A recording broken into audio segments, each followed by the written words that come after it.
नमस्कार सभी को, आप सबका स्वागत है अरुणाचल टुडे न्यूज चैनल में। आज हम जो मुद्दे को लेकर रिपोर्ट बनाने वाले हैं, आई गेस कंसर्न डिपार्टमेंट से लेकर स्टेट गवर्नमेंट, इवन हम जर्नलिस्ट को भी इसको लेकर काफ़ी सीरियस वे में रिपोर्ट और इनिशिएटिव लेना चाहिए था। आई गेस आप सभी को पता ही है कि अरुणाचल प्रदेश को स्टेटहुड मिला हुआ 37 ईयर्स हो चुका है, लेकिन बावजूद उसके अगर हम देखें पूरे स्टेट में, अगर देखें education sector, developmental sector, infrastructure sectors देखें तो काफ़ी चीज़ों में आगे बढ़ रहे, नो डाउट। लेकिन अगर हम बात करें स्पेसिफिकली एजुकेशन सेक्टर की, तो यहाँ हमारे स्टेट गवर्नमेंट के द्वारा भी काफ़ी चीज़ें और इनिशिएटिव लिया जा रहा है। लेकिन क्या आप सबको पता है कि अरुणाचल प्रदेश में जो डेवलपमेंटल डिसेबिलिटी, जिसके अंदर autism, down syndrome, learning disabilities, hyper active disorder, intellectual disorder, growth hormone disorder, Asperger syndrome के बच्चों के लिए एक भी स्कूल या फिर केयर सेंटर स्टेट गवर्नमेंट या फिर कंसर्न अथॉरिटी की तरफ से इनिशिएटिव नहीं लिया गया है, ना ही खुला गया कह सकते हैं ये 37 ईयर्स में। तो हमने सोचा क्यों ना as a journalist and as a media house हम ये हाईलाइट में लाए लोगों के आगे और कंसर्न अथॉरिटीज के आगे, ताकि कोई भी बच्चे डिस्क्रिमिनेट ना हो, किसी भी कोई भी बच्चे को पीछे ना छोड़ा जाए। क्योंकि मैं बता दूं कि गवर्नमेंट ऑफ इंडिया के द्वारा 2009 को राइट टू एजुकेशन एक्ट का इम्प्लीमेंट किया गया था, जहां पे क्लियरली लिखा गया है फ्री एंड कंपलसरी एजुकेशन, जो 6 साल से बच्चों को लेकर 14 साल के बच्चों को फ्री एंड कंपलसरी एजुकेशन दिया गया था, विदाउट सीइंग और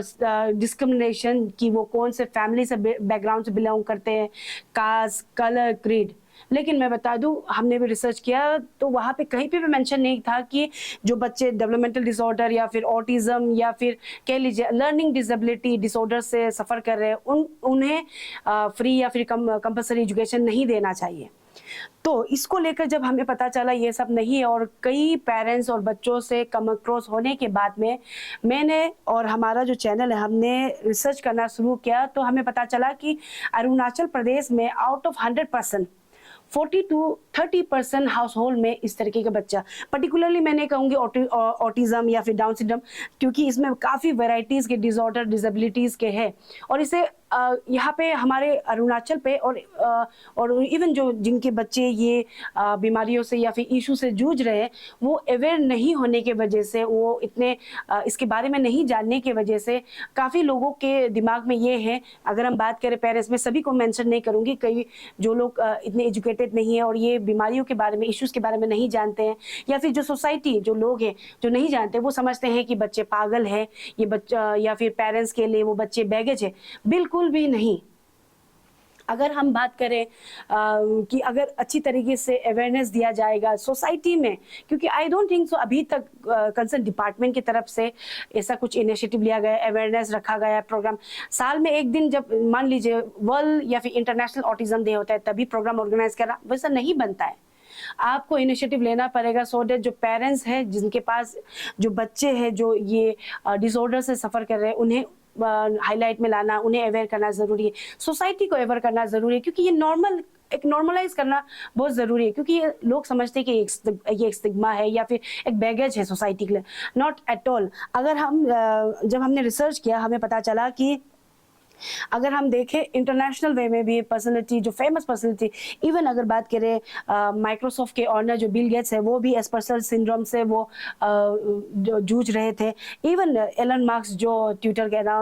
ऑनर है, कई बिजनेस के वो ऑनर है, वो खुद भी ऑटिज्म के पेशेंट्स रह चुके हैं। अल्बर्ट आइंस्टाइन जो फेमस मैथमेटिशियन है, वो भी है, और फेमस फुटबॉलर लियोनेल मेसी, वो खुद भी एक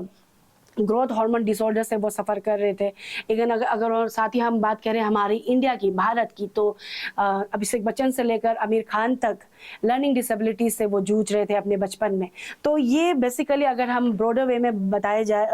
कहे, तो ये कोई पागल वाला जो लोगों के दिमाग में है कि ये बच्चे पागल है या फिर लाइफ में कुछ नहीं कर पाएगा, ये बिल्कुल भी एक मीथ है। जितना हमने रिसर्च किया, हमने पता लगाया, अगर चाहे तो एक प्रॉपर गाइडेंस या फिर प्रॉपर अवेयरनेस से ये बच्चे भी लाइफ में बहुत कुछ कर सकते हैं। और जैसे अगर हम वापस आए हमारे स्टेट में,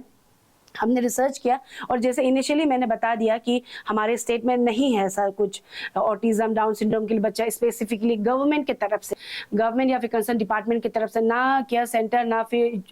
एजुकेशन इंस्टीट्यूशन स्कूल्स वगैरह खुला गया है। हाँ, विदाउट एनी डाउट बोल सकते हैं हम कि अरुणाचल प्रदेश में एक लौता स्कूल है जो दोनीपोलो हियरिंग एंड विजुअल इम्पेयर्ड जो एनजीओ और इन कोलैबोरेशन विद सचेता वो चला रहे हैं, नो डाउट वो चला रहे हैं, वो भी लेकिन एक लौता ही है। लेकिन उसको छोड़कर अभी तक ये पर्टिकुलर डेवलपमेंटल डिसऑर्डर को लेकर एक भी डे केयर या फिर स्कूल्स वगैरह नहीं बना है। इसको लेकर हमने कोशिश किया था कि हम क्योंकि कहीं ना कहीं ये एजुकेशन से रिलेटेड है, तो हम सीधे जो कंसर्न डिपार्टमेंट एजुकेशन डिपार्टमेंट के HOD से भी हमने सवाल रखा था, तो उनके तरफ से बताया गया था कि ये जो इशू है या फिर जो पर्टिकुलरली ये क्राइटेरिया के बच्चों के लिए जो इंस्टीट्यूशन है वो उनके एम्बिट में नहीं आता है, लेकिन उनकी तरफ से हमें बताया गया था कि उनके पास अंडर ISSE इंक्लूसिव एजुकेशन में 176 स्पेशल एजुकेटर्स है जो माइल्ड इशू, जैसे मान लीजिए माइल्ड ऑटिज्म हो गया, माइल्ड डाउन सिंड्रोम से जूझ रहे जो नॉर्मल स्कूल्स में आते हैं, उन्हें वो देखभाल कर रहे हैं। एज ऑफ नाउ स्टेट में 3006 बच्चों को स्कूल में जितने भी स्पेशल एजुकेटर है एजुकेशन डिपार्टमेंट की तरफ से वो देखभाल कर रही है और उन्हें एजुकेट कर रही है। और 106 बच्चों को होम बेस वो जो जितने भी स्पेशल एजुकेटर है 106 बच्चों को घर पे जाकर उनके तरफ से अवेयरनेस या फिर उनके तरफ से एजुकेट कर रही है। और जब हमें बताया गया है कि जो social justice and empowerment and tribal affairs के द्वारा ये देखभाल की जा रही है, तो हमने थ्रू टेलीफोनिक जो HOD है उनसे बात की और उनसे हमने कंफर्मेशन लिया कि वेदर ऑटिज्म डाउन जैसे मैं कह रही down syndrome again intellectual disability या फिर लर्निंग डिसेबिलिटीज बच्चों के लिए कुछ स्कूल या फिर डे केयर कुछ हमारे स्टेट गवर्नमेंट की तरफ से या फिर कंसर्न डिपार्टमेंट की तरफ से कुछ इंस्टीट्यूशन खुला गया है क्या है कि नहीं, तो उनकी तरफ से हमें बताया गया कि ऐसा कुछ नहीं है। लेकिन साथ ही साथ हमने हाईलाइट कर दिया कि विद रिसर्च की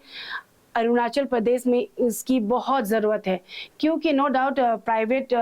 पार्टीज़ की तरफ से उनके तरफ से ऐसे बच्चों के लिए इंस्टीट्यूशन डे केयर सेंटर खुला गया है, वो भी बहुत अच्छा काम कर रहे हैं विदाउट एनी डाउट। लेकिन सभी जानते हैं कि सबके जो फैमिली बैकग्राउंड है वो सेम नहीं होता है, हर कोई प्राइवेट सेक्टर या फिर प्राइवेट इंस्टीट्यूट में वो अफोर्ड नहीं कर सकते हैं। तो इसको लेकर ही हमने जो कंसर्न अथॉरिटी है सचेता डिपार्टमेंट को हमने हाईलाइट कर दिया, उनके तरफ से भी हमें एश्योरेंस दिया गया है कि आने वाले समय में वो इसको भी स्टडी करके उनकी तरफ से इनिशिएटिव लिया जाएगा। लेकिन सवाल तो रहेगा 37 ईयर्स हो चुका है स्टेटहुड का, लेकिन अभी तक ऐसे स्पेशल बच्चों के लिए एक डे केयर सेंटर या फिर केयर सेंटर तक भी हमारे स्टेट गवर्नमेंट और कंसर्न अथॉरिटी की तरफ से इनिशिएटिव नहीं लिया गया है। और मैं बता दूं जाते जाते हम ये भी कहना चाहेंगे हमारे सोसाइटी से और जितने भी पेरेंट्स हैं जो जिनके बच्चे इस डिसऑर्डर या फिर इशू से जूझ रहे हैं, आप लोग को भी आगे बढ़कर लोगों को अवेयर करना होगा और अपने बच्चों को आगे लेकर उनके जो